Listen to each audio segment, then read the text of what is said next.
Bismillahirrahmanirrahim. Assalamualaikum warahmatullahi wabarakatuh.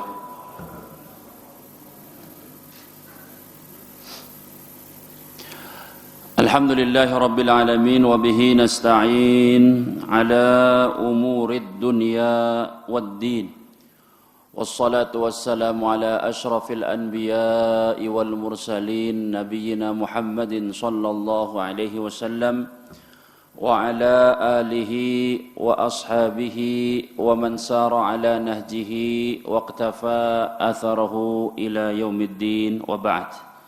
Alhamdulillah, puji serta syukur kita panjatkan kehadirat Allah Subhanahu wa taala yang alhamdulillah sampai pada detik ini Allah Subhanahu wa taala masih melimpahkan kepada kita semua berbagai macam kenikmatan-kenikmatannya, baik itu berupa nikmat iman, nikmat Islam, nikmat kesehatan, serta kenikmatan-kenikmatan lainnya, sehingga alhamdulillah pada malam hari ini kembali kita bisa berkumpul di tempat ini dalam rangka untuk menimba ilmu agama. Mudah-mudahan apa yang kita laksanakan di malam hari ini dicatat oleh Allah sebagai amal saleh, sebagai amal kebajikan yang mudah-mudahan dapat menjadi pemberat timbangan amal baik kita di akhirat.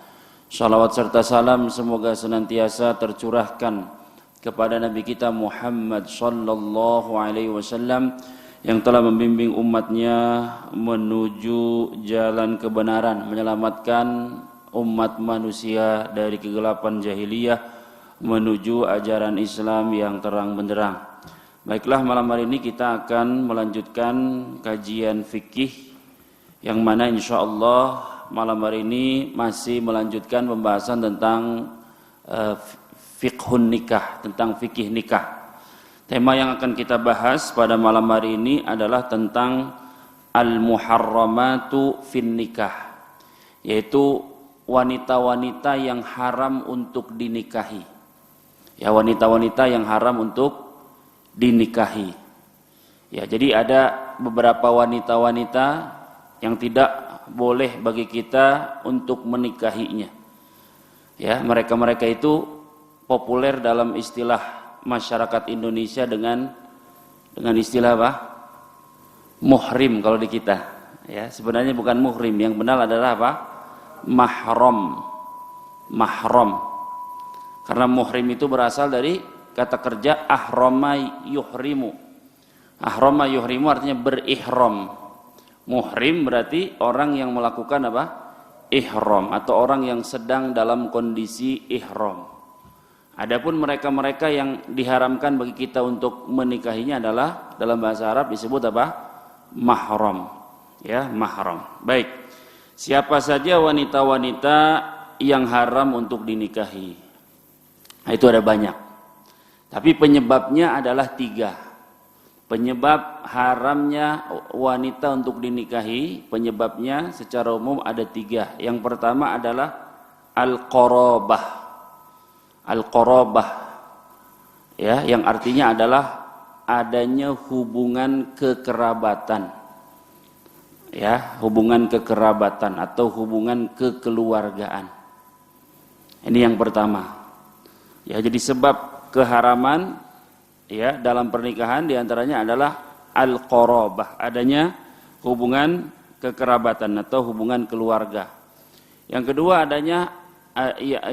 adalah al-musaharah. Ya, al-musaharah. Al-musaharah artinya adalah perbesanan atau pernikahan. Adanya hubungan pernikahan. Ya, adanya hubungan pernikahan, disebabkan ada hubungan pernikahan, maka ada beberapa wanita-wanita yang haram untuk dinikahi. Ini yang kedua. Yang ketiga adalah ar-radha'. Ar-radha' yang artinya adalah adanya penyusuan. Adanya apa? Penyusuan. Ini secara umum 3 penyebab ya haramnya beberapa wanita untuk kita nikahi. Baik. Para ulama membagi wanita-wanita yang diharamkan untuk kita nikahi menjadi 2. Para ulama membagi wanita-wanita yang haram untuk dinikahi menjadi berapa? 2. Yang pertama adalah Ya, al-muharramatu tahriman muabbada. Yang pertama adalah wanita-wanita yang haram untuk dinikahi untuk selamanya. Selamanya haram untuk kita apa? Nikahi. Ya, haram untuk kita nikahi selamanya, tidak boleh. Ya. Yang kedua adalah al-muharramatu tahriman muaqqata. Wanita-wanita yang kedua adalah wanita-wanita yang haram untuk kita nikahi tapi dengan pengharaman yang muaqqata, terbatas dengan waktu. Ya, bersifat temporal saja. Tidak selamanya. Ya, tidak apa? Selamanya. Baik. Siapa saja wanita-wanita? Kita bahas dari yang pertama, wanita-wanita yang haram untuk kita nikahi selamanya. Kita mulai dari yang pertama. Wanita-wanita yang haram untuk dinikahi apa? Selamanya. Siapa saja? Yang pertama adalah al-ummu. Yang pertama adalah ibu. Ya, ibu dan atasnya ibu, ibunya ibu yaitu siapa? Nenek. Dan ibunya nenek dan seterusnya. Yaitu selamanya itu haram untuk kita apa? Nikahi. Ya. Jadi tidak boleh menikahi ibu, tidak pula boleh menikahi ibunya siapa? Ibu yaitu nenek dan seterusnya ke atas. Ya, ini haram untuk kita nikahi selama-lamanya. Demikian pula adalah nenek kita dari jalur ayah. Ya, nenek kita dari jalur apa? Ayah. Memang terdengar aneh ya, ada seseorang menikahi neneknya. Ya, tapi barangkali di akhir zaman bisa terjadi, ya kan? Di akhir zaman, mungkin yang tersebar di media ada yang berita tentang seorang anak menikahi siapa? Ibunya. Kan ada seperti itu. Nah, itulah akhir zaman. Nah, itu haram. Ya, haram untuk melakukannya. Dan itu keharamannya disepakati. Tidak boleh seorang anak menikahi siapa? Ibunya. Dengan itu haram untuk selamanya. Dan keharamannya disepakati. Ya. Artinya apa? Kalau dia mengetahui hukumnya, kemudian tetap dia melakukannya, ya, bisa-bisa dia keluar dari agama apa? Islam. Ya, karena mengingkari sesuatu yang ma'lum minad dini bid-darurah. Yang diketahui keharamannya secara darurat tanpa harus mempelajarinya, bahwa seseorang itu ya tidak boleh menikahi siapa? Tidak boleh menikahi ibunya. Ini yang pertama, itu haram secara mutlak untuk selama-lamanya, haram seorang anak menikahi ibunya. Kemudian yang kedua adalah al-bintu wa bintul binti wa bintul ibni. Yang kedua adalah ya, haram bagi seseorang laki-laki untuk menikahi anaknya sendiri atau putrinya sendiri. Putrinya demikian pula cucunya. Ya, putrinya demikian pula cucunya dan terus ke bawah dari jalur anaknya, baik dari jalur anak perempuannya atau dari jalur siapa? Anak laki-lakinya. Tidak boleh seseorang menikahi putrinya atau putri dari putrinya yaitu cucu atau putri dari anak laki-lakinya, yaitu cucu. Ya, ini yang kedua. Kemudian yang ketiga, ya, diharamkan bagi seseorang untuk menikahi saudari kandungnya. Al-ukhtus syaqiqah, saudari kandungnya. Atau saudari seayah, ya, atau saudari seibu. Saudari seayah atau saudari apa? Seibu. Jadi sama, ayahnya sama tapi beda ibunya, atau ibunya sama tapi beda siapa? Ayahnya. Ya. Jadi haram bagi seseorang untuk menikahi saudari kandungnya atau saudari seayah atau saudari seibu. Ya. Ini yang ketiga. Yang keempat, diharamkan bagi seseorang untuk menikahi bintul akhi syaqiq, yaitu putri dari saudara atau putri dari saudarinya. Ya, putri dari saudara atau putri dari siapa? Saudarinya. Apa dalam bahasa kita? keponakannya. Ya, keponakannya. Berarti posisi kita bagi orang tersebut adalah siapa? Paman. Ya, kita adalah pamannya. Jadi diharamkan bagi seseorang untuk menikahi siapa? Keponakannya.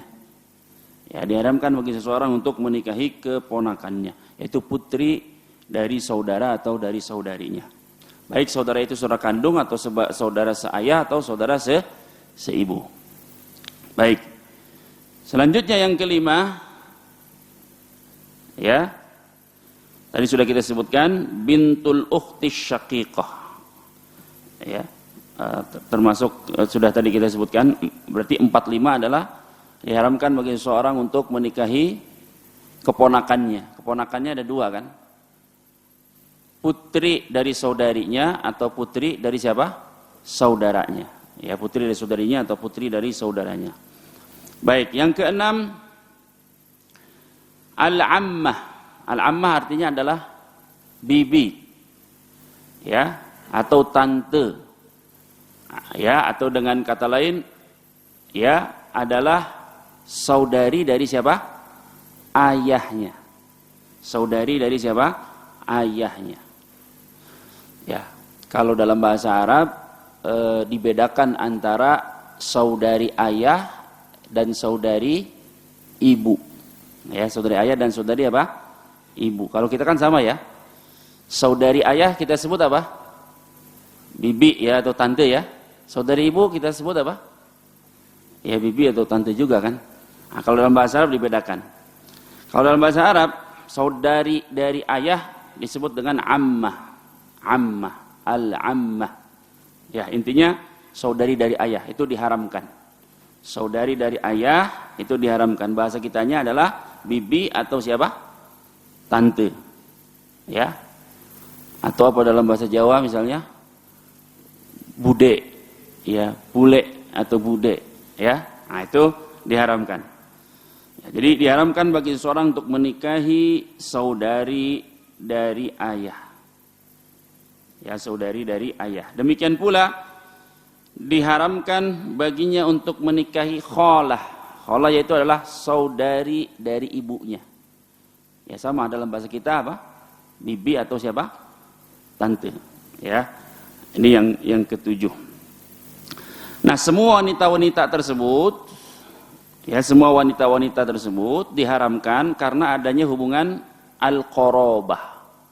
Adanya hubungan apa? Al-qarabah. Adanya hubungan kekerabatan. Adanya hubungan kekerabatan. Hal itu disebutkan oleh Allah Subhanahu wa taala di dalam surat An-Nisa ayat 23. Surat An-Nisa ayat 23. Allah Subhanahu wa taala berfirman, "Hurrimat 'alaikum ummahatukum." Diharamkan atas kalian ibu-ibu kalian. Ya. Wa banatukum, dan diharamkan bagi kalian putri-putri kalian. Maksudnya adalah diharamkan bagi kalian untuk menikahi mereka. Wa akhawatukum, dan juga saudari-saudari kalian. Wa ammatukum, dan bibi-bibi atau tante-tante kalian dari jalur ayah. Wa khalatukum, dan juga bibi atau tante-tante kalian dari jalur ibu.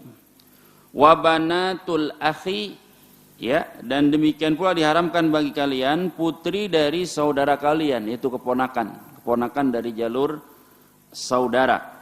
Wa banatul ukhti, demikian pula diharamkan bagi kalian putri-putri dari saudari kalian, itu keponakan dari jalur saudari kita. Ini disebutkan oleh Allah di dalam surat An-Nisa ayat berapa? 23. Baik, berikutnya ya. Termasuk yang diharamkan secara muabbadan, diharamkan untuk selamanya, adalah mereka-mereka yang diharamkan karena sebab adanya pernikahan. Ya, karena sebab adanya apa? Pernikahan. Siapa-siapa saja mereka? Yang pertama adalah zaujatul abi. Zaujatul abi, yaitu istri dari ayah kita. Ya, istri dari ayah kita. Istri dari ayah kita ibu kita atau bukan? Ya. Bisa ya, bisa tidak. Istri dari ayah kita, ibu kita atau bukan? Bisa ya, bisa tidak. Kalau ayah kita istrinya lebih dari satu. Ya, satunya ibu kita, satunya apa? Bukan. Atau bapak kita menikah lagi, ya kan? Ya, entah ibu kita meninggal atau ibu kita dicerai, ayah kita menikah lagi. Ya, berarti dia adalah istri dari siapa? Ayah kita. Bahasa kitanya ibu tiri, betul ya? Nah, ibu tiri. Itu haram untuk dinikahkan. Mu'abbadan, selama-lamanya. Walaupun ayah kita sudah apa? Meninggal. Walaupun ayah kita sudah meninggal, tidak boleh. Ya. Kalau di zaman dulu, di zaman jahiliyah dahulu, istrinya ayah itu diwarisi. Istri-istrinya ayah itu diwarisi. Oleh siapa? Oleh anak laki-laki. Ya, istri-istrinya ayah ini diwarisi. Ini tidak boleh. Allah Subhanahu wa taala haramkan, dan pengharaman itu disebutkan di dalam surat An-Nisa. Jadi, ya, ada yang diharamkan sebab keharamannya adanya pernikahan. Siapa saja yang diharamkan bagi kita? Yang pertama adalah istri dari siapa? Ayah kita. Allah sebutkan di dalam surat An-Nisa ayat 22. Surat An-Nisa ayat 22. Allah Subhanahu wa taala berfirman, "Wala tankihu ma nakaha abaukum minan nisa illa ma qad salaf." Ya, dan janganlah kalian menikahi wanita-wanita yang telah dinikahi oleh ayah-ayah kalian. Janganlah kalian menikahi wanita-wanita yang telah dinikahi oleh siapa? Ayah-ayah kalian. Illa ma qad salaf. Ya, kecuali yang telah terjadi di masa lalu. Ya. Kemudian kata Allah, innahu kana fahisyatan wa maqtan wa sa'a sabila. Karena perbuatan itu termasuk perbuatan yang keji, wa maqtan, dan mengundang murka Allah Subhanahu wa taala, wa sa'a sabila, dan ya, perbuatan tersebut adalah jalan yang sangat buruk. Di dalam surat An-Nisa, hal ini disebutkan dalam surat An-Nisa ayat 22. Ya, jadi diharamkan bagi seseorang untuk menikahi siapa? Istri dari siapa? Ayahnya, yaitu ibu tiri kita. Yang kedua, zaujatul ibni. Zaujatul ibni. Yaitu adalah, yang kedua adalah diharamkan bagi kita untuk menikahi istri dari anak kita. Istri dari anak kita. Bahasa kitanya apa? Menantu. Diharamkan bagi kita adalah menikahi menantu kita. Demikian pula istri dari cucu kita. Istri dari cucu kita. Itu diharamkan. Ya. Jadi itu yang kedua. Yang berapa? Ya, yang kedua diharamkan bagi kita untuk menikahi istri dari anak kita, yaitu adalah menantu. Ya, Allah Subhanahu wa taala berfirman dalam surat An-Nisa ayat 23. Allah Subhanahu wa taala berfirman, "Wa halailu abnaikumul ladzina min aslabikum." Dan diharamkan bagi kalian menikahi halail. Halail bentuk jamak dari halilah, yaitu istri-istri dari anak-anak kalian, alladzina min aslabikum, anak-anak kalian yang berasal dari ya sulbi kalian, yaitu anak-anak kandung kalian. Ya, diharamkan bagi kalian untuk menikahi istri dari anak-anak kalian. Kata Allah Subhanahu wa taala dalam surat An-Nisa ayat 23. Kemudian selanjutnya yang ketiga, diharamkan bagi seseorang untuk menikahi ummuz zaujah. Ummuz zaujah, yaitu adalah ibu dari istri kita. Ibu dari siapa? Istri kita. Apa namanya? Mertua, ibu mertua. Diharamkan bagi kita untuk menikahi ibu mertua. Ya, ibu mertua.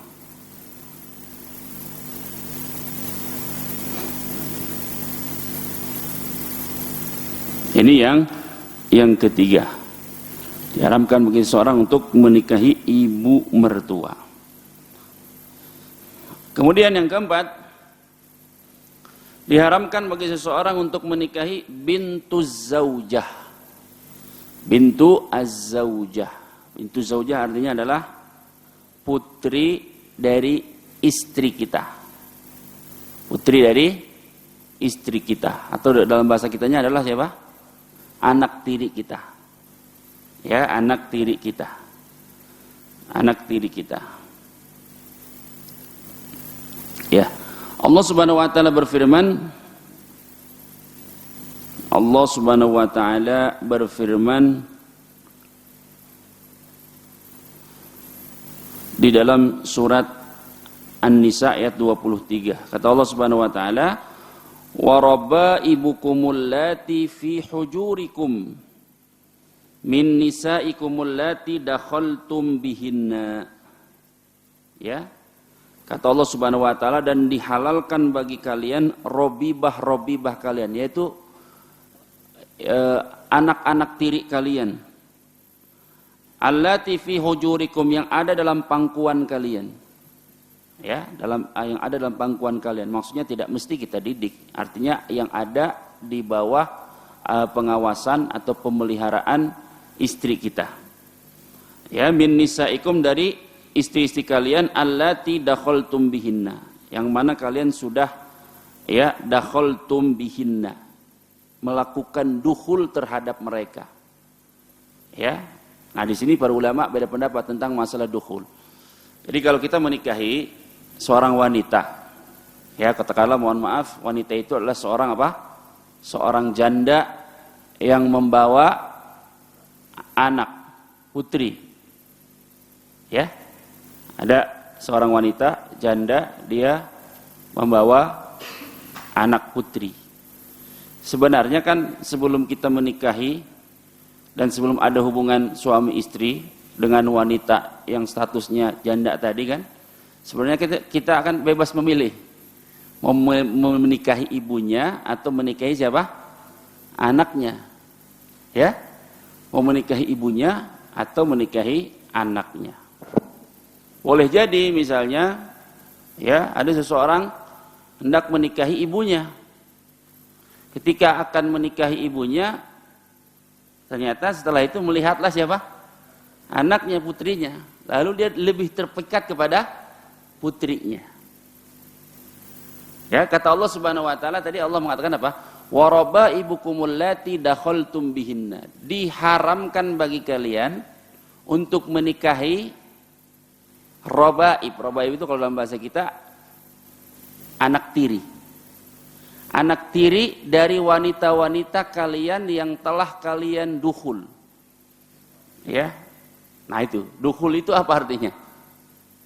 Sebagian ulama mengatakan mencampuri, yaitu menggauli. Sebagian ulama mengatakan maksudnya adalah akad. Jadi kalau kita sudah berakad dengan akad nikah dengan siapa? Ibunya, maka haram bagi kita menikahi siapa? Anak tirinya. Sebagian ulama mengatakan dukhul di situ maksudnya adalah apa? Akad. Sebagian ulama mengatakan bukan. Dukhul di situ maksudnya adalah apa? Menggauli atau mencampuri. Artinya menurut pendapat ini, kalau seseorang misalnya ya, dia hendak menikahi, mohon maaf, seorang janda misalnya, ya, sudah melangsungkan akad tapi belum apa? Mencampurinya. Lalu dia lihat anaknya. Ternyata dia terpikat dengan siapa? Anaknya. Ya, jika dukhul diartikan sebagai menggauli, maka dalam hal ini dia boleh menceraikan ibunya, lalu dia menikahi siapa? Anak tirinya, ya, anak tirinya. Baik, ini yang keempat. Jadi diharamkan secara umum bahwa seseorang itu menikahi bintuz zaujah. Intu zaujah, yaitu adalah anak tiri. Anak tiri atau dengan istilah lain adalah putri dari istri kita.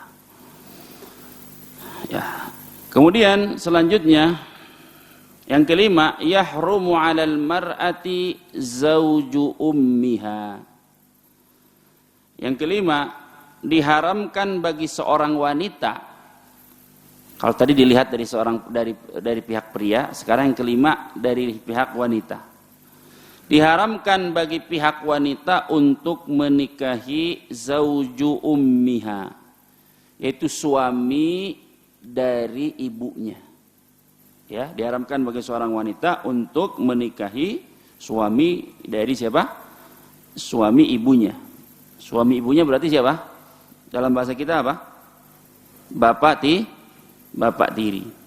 Ya, diharamkan bagi seorang wanita untuk menikahi zauju ummiha, yaitu adalah suami dari ibunya, yaitu adalah bapak tiri, ya, bapak tiri dari wanita tersebut. Demikian pula diharamkan bagi seorang wanita untuk menikahi suami dari putrinya. Suami dari putrinya, berarti siapa? Menantu, ya, menantu. Dan diharamkan baginya juga, bagi seorang wanita untuk menikahi putra atau anak dari suaminya. Ya, anak dari siapa? Suaminya. Itu anak tiri. Ya, anak tiri. Dan diharamkan bagi seorang wanita juga untuk menikahi abu zaujiha, yaitu adalah ayah dari suaminya, yaitu adalah mertuanya. Baik. Ini ya 5 macam keharaman yang disebabkan oleh adanya pernikahan, ya, adanya pernikahan. Baik. Selanjutnya, keharaman yang disebabkan oleh adanya penyusuan. Adanya apa? Penyusuan. Siapa saja orang-orang yang haram untuk dinikahi disebabkan oleh penyusuan atau persusuan. Yang pertama adalah al-ummu birradha. Yang pertama adalah ibu yang menyusui kita. Ibu yang menyusui kita. Ibu yang menyusui kita itu boleh jadi ibu kita sendiri, ibu kandung, atau wanita lain yang apa? Menyusui kita. Ya. Sebanyak berapa kali penyusuan? Apa? 5 kali penyusuan. 5 kali penyusuan itu hitungnya bagaimana? Ya? Dihitungnya di tetesannya atau bagaimana? Ya? Dari jeda-jeda. Ya, dari jeda-jeda, ya. Jadi seorang bayi misalnya dia menyusui, ya. Katakanlah kenyang, berhenti. Itu dihitung berapa? 1. Lanjut lagi menyusui, misalnya. Berhenti, kenyang, terhitung berapa? 2. Habis itu misalnya tidur. Habis itu menyusui lagi. Berhenti lagi, ya, kenyang, 3. Lanjut lagi, berhenti lagi, 4, dan seterusnya sampai 5. Ya, kalau sudah sampai 5, maka ibu yang menyusui tersebut menjadi apa? Ibunya. Diposisikan sebagai ibunya. Dalam hal diharamkan bagi anak tersebut kelak untuk menikahi apa? Wanita tersebut. Yang pertama adalah ibu yang menyusuinya. Ya, ibu yang menyusuinya.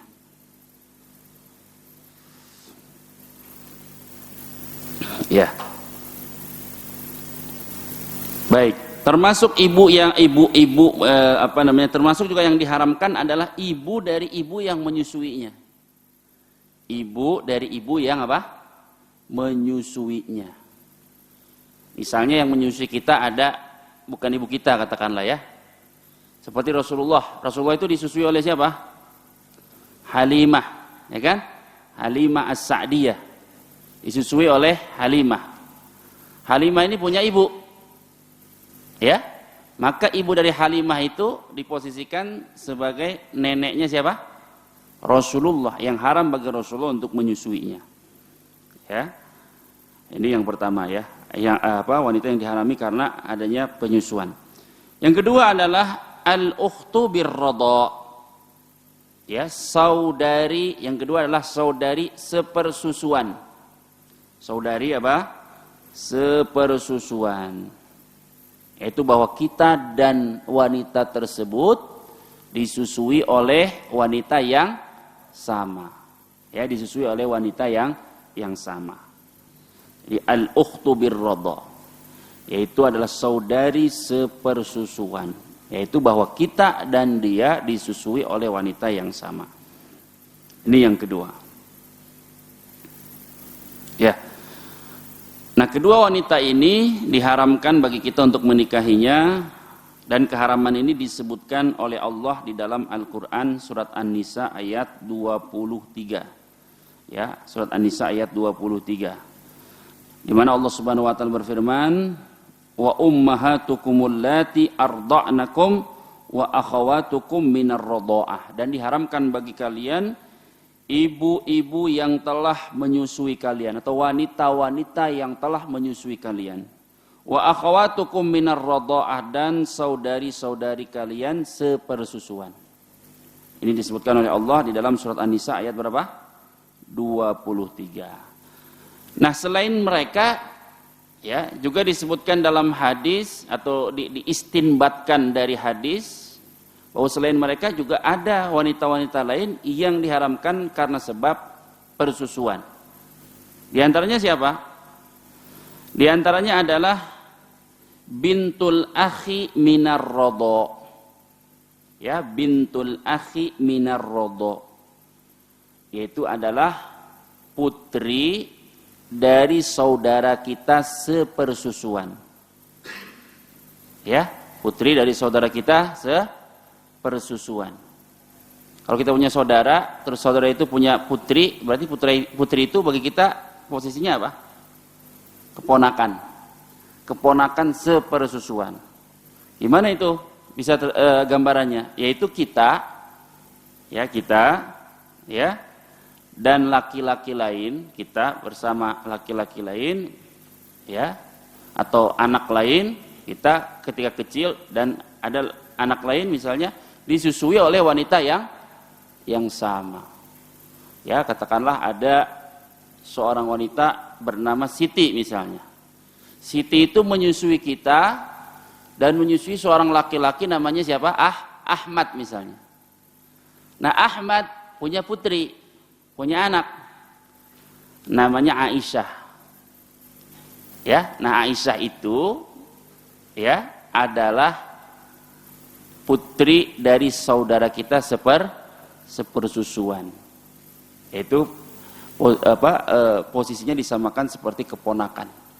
Maka haram bagi kita untuk menikahi wanita tersebut karena ayahnya telah disusui ya oleh wanita yang juga menyusui kita.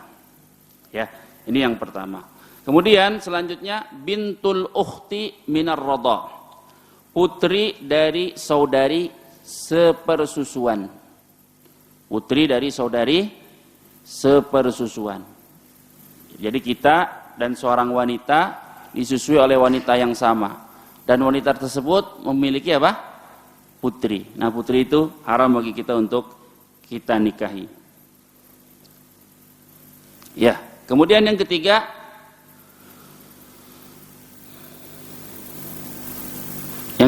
al-ammah minar radha. Yang ketiga adalah bibi, ya, bibi sepersusuan. Bagaimana bibi sepersusuan itu? Bibi sepersusuan itu seperti ini. Bahwa ada wanita yang disusui, ada wanita, ya, atau saya koreksi, bibi sepersusuan itu adalah maksudnya adalah bahwa ayah kita dan seorang wanita disusui oleh wanita yang apa? Yang sama. Ayah kita dan seorang wanita disusui oleh wanita yang sama. Tadi katakanlah ada seorang wanita namanya Siti. Siti itu menyusui ayah kita dan menyusui wanita apa? Wanita lain. Katakanlah wanita itu namanya Fatimah.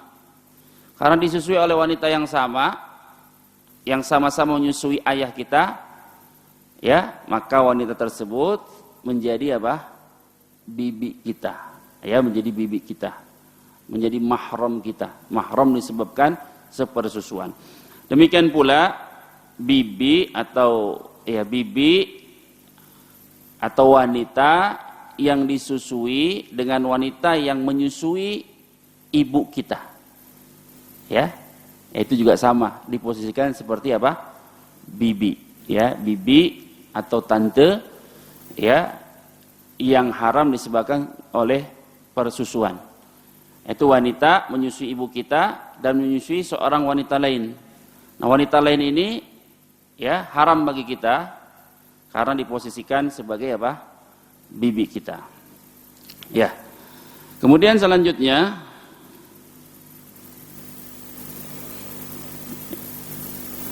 al-bintu minar radha. Al-bintu minar radha.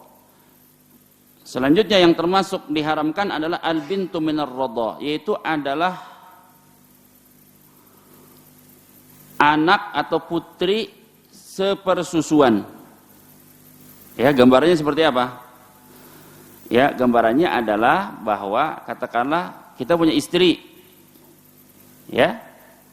Istri ini menyusui anak kita misalnya. Kalau anak kita kan jelas-jelas haram bagi apa? Bagi kita. Tapi istri kita ini menyusui anak lain, katakanlah anak tetangga. Ya, ada anak tetangga seoleh istri kita apa? Disusui. Maka anak tetangga kita itu posisinya seolah-olah sama dengan anak kita. Yang haram bagi kita untuk menyusuinya, haram bagi kita, mohon maaf, haram bagi kita untuk apa? Menikahinya karena sebab persusuan, karena dia telah disusui oleh oleh istri kita. Nah, keharaman-keharaman ini ya adalah merupakan kesimpulan dari sebuah hadis yang diriwayatkan oleh Al-Imam Al-Bukhari rahimahullahu taala. Ya, bahwa Rasulullah sallallahu alaihi wasallam ya bersabda, innar radha'ata tuharrimu ma tuharrimul wiladah. Sesungguhnya penyusuan itu mengharamkan apa saja yang diharamkan karena sebab al-wiladah, karena sebab kelahiran atau karena sebab adanya hubungan kekeluargaan. Ya, karena sebab adanya hubungan apa? Kekeluargaan. Jadi intinya seperti ini. Kalau ada seorang wanita menyusui kita, ya, kalau ada seorang wanita yang apa? Menyusui kita, maka wanita itu kita posisikan sebagai apa? Ibu. Ya. Maka ya, kita lihat siapa-siapa saja yang ada hubungan dengan wanita tersebut. Kalau hubungannya sama dengan ibu kita sendiri, ya, maka itu sama-sama diharamkan.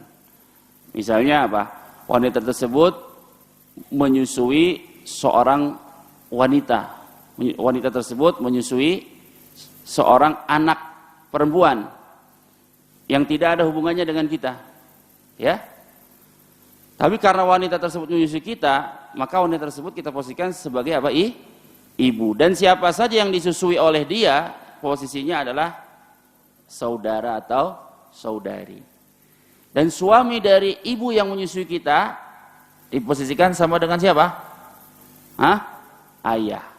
Ya, suami dari ibu yang menyusui kita diposisikan seperti apa? Ayah, dalam hal keharaman dalam apa? Pernikahan.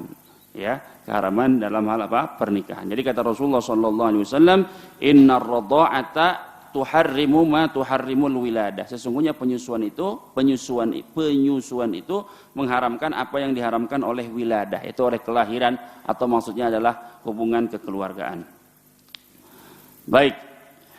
Selanjutnya adalah wanita-wanita yang diharamkan bagi kita, tetapi dengan pengharaman yang tidak abadi, pengharaman yang sementara, ya, bersifat temporal. Ya, oleh para ulama dibagi menjadi 3. Oleh para ulama dibagi menjadi berapa? 3. Sudah masuk Isya atau belum? Berapa? Yang pertama adalah wanita-wanita yang diharamkan karena sebab penggabungan. Wanita-wanita yang diharamkan karena sebab apa? Penggabungan. Yang kedua, mohon maaf, dibagi menjadi 2 ya, bukan dibagi menjadi 3. Saya salah tadi. Ya, jadi ada wanita-wanita yang diharamkan bagi kita untuk menikahi mereka, tetapi keharamannya tidak bersifat abadi, hanya bersifat sementara. Dibagi menjadi 2. Yang pertama adalah diharamkan karena sebab penggabungan. Yang kedua adalah diharamkan karena kondisi tertentu. Ya, karena kondisi tertentu. Baik, kita azan terlebih dahulu.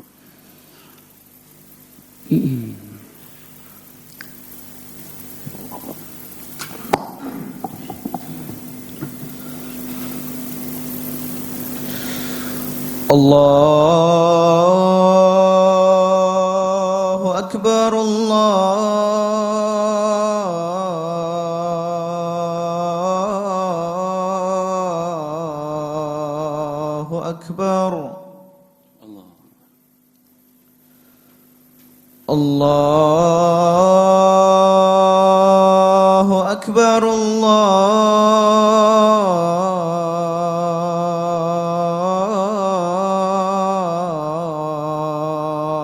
Akbar. Asyhadu an la ilaha illallah.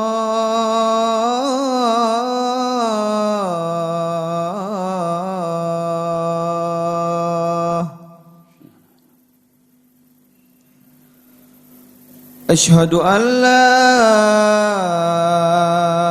ilaha illallah.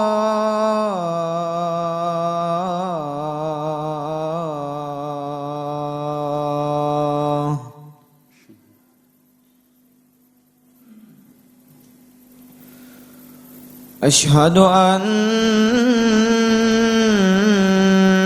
Muhammadar Rasulullah.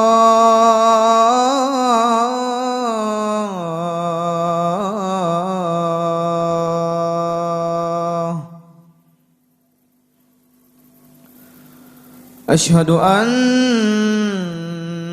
Muhammadar Rasulullah.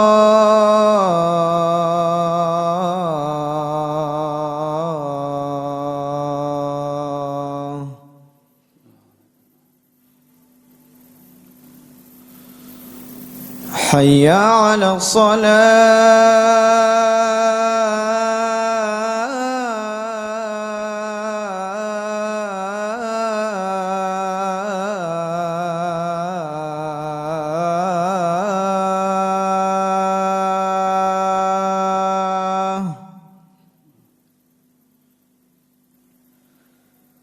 Hayya 'ala shalah.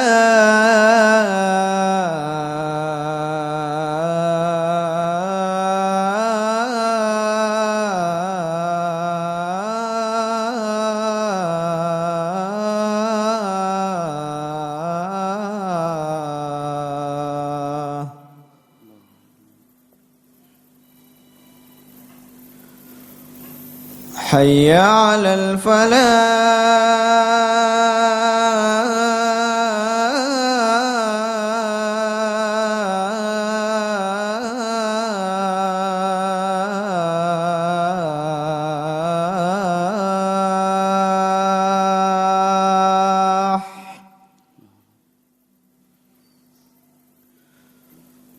Hayya 'alal falah.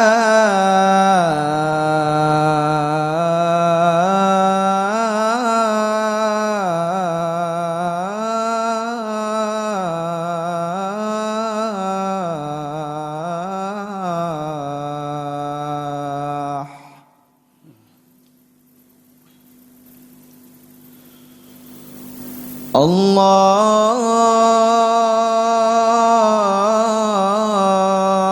Akbar,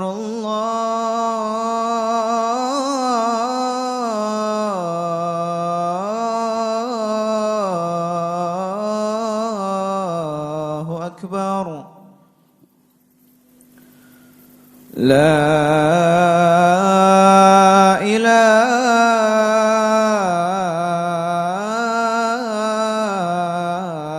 illallah.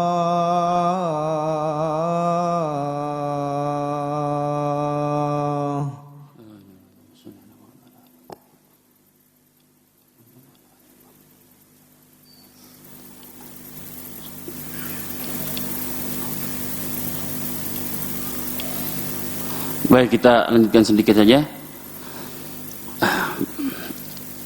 Baik, selanjutnya adalah wanita-wanita yang haram untuk dinikahi tetapi pengharamannya tidak bersifat abadi, hanya bersifat sementara saja. Tadi kita bagi menjadi dua, yaitu adalah pengharaman yang disebabkan gabungan. Yang kedua adalah pengharaman yang disebabkan karena adanya kondisi tertentu. Baik, kita ambil saja yang pertama, yaitu adalah pengharaman yang disebabkan oleh penggabungan. Siapa saja wanita yang haram untuk dinikahi ya karena sebab penggabungan. Yang pertama adalah diharamkan bagi kita untuk menikahi seorang wanita beserta saudarinya. Ya, beserta saudarinya. Berarti saudari dari istri kita itu siapa? Ipar. Ya, jadi nggak boleh kita menikahi seorang wanita, menikahi istri kita plus ipar kita, nggak boleh. Ya, entah itu kakak dari istri kita atau adik dari istri kita. Tapi ini kan sifatnya keharaman ini sifatnya sementara. Manakala istri kita meninggal, maka kita boleh menikahi ipar kita, baik itu kakak dari istri kita atau adik dari istri kita. Maka ini artinya adalah keharaman ini disebabkan karena penggabungan. Demikian pula adalah diharamkan bagi seorang laki-laki menggabungkan antara seorang wanita dengan bibi-bibinya. Baik bibi itu dari jalur ayah atau dari jalur ibu. Ya, tidak boleh seorang laki-laki menikahi seorang wanita kemudian menikahi juga bibinya. Baik itu bibi dari jalur ayah istri kita atau dari jalur ibu kita. Ya, jadi ini dua kondisi di mana seorang laki-laki diharamkan untuk menikahi seorang wanita disebabkan oleh penggabungan. Jadi nggak boleh kita menikahi wanita plus saudarinya, baik itu adik atau kakaknya. Tidak boleh pula menikahi ya seorang wanita plus dengan bibinya. Ya. Dan dikiaskan dengan ini semua kondisi-kondisi yang sama. Ya, tolak ukurnya bagaimana? Tolak ukurnya seperti ini.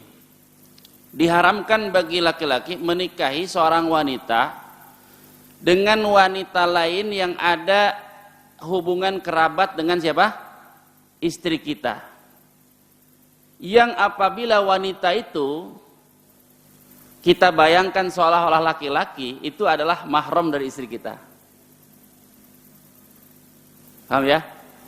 Disamakan dengan kondisi itu, semua kerabat-kerabat dari wanita ini, yang apabila kita bayangkan si kerabat ini adalah laki-laki, maka dia adalah mahram dari istri kita. Contohnya tadi kan, kita nggak boleh menikahi seorang wanita dengan saudarinya, benar nggak?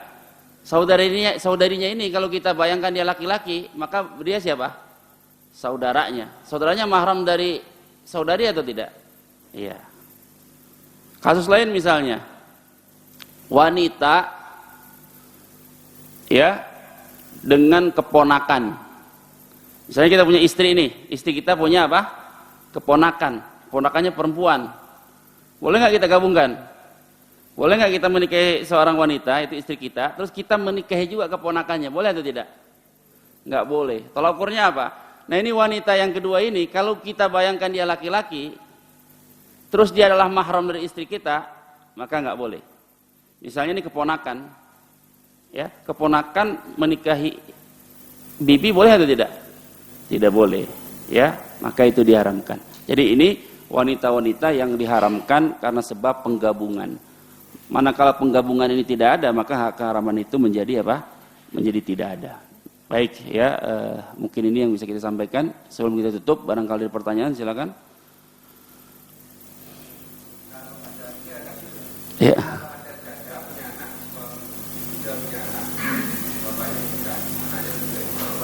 Ya. Wah. Ya.